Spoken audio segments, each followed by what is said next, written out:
Hello and welcome to Being Frank on Ipswich Town with me, Frank, my wife, Frank, and all things blue. That's a lot easier to say in the computer room or downstairs than it is in a public place, but we get away with it, don't we? We get away with it.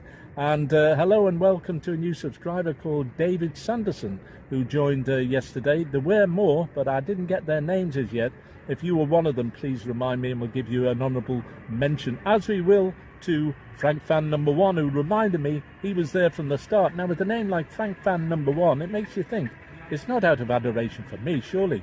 So it's probably because he was Frank Fan number 1 first subscriber. I'm not entirely sure. If you knew or know who it was, then I'd be pleased to hear from you. I'll also be pleased to hear from you on this next topic of conversation, which is which players will leave at the end of the season. Well, Sonny Oluko, I think, will go unless he goes into the coaching squad. I think he's well liked by the players and the club in general.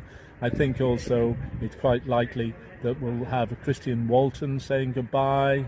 He doesn't like to be number 2, especially, does he? And he's been number 2 for most of his life. He doesn't want to continue that for the rest of his career, so I think we'll see him going as well.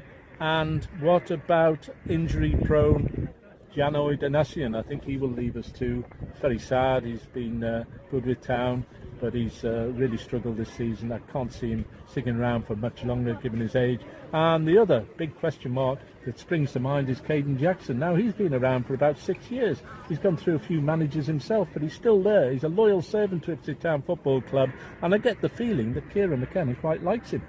And he brings him on from time to time, and he doesn't seem to complain. He just gets on with it, which is a sign of a dedicated follower of Ipswich Town Football Club, for want of a better way of describing it, as we all are, of course. Okay, we'll end it here for now. And what we say, darling? Up a town!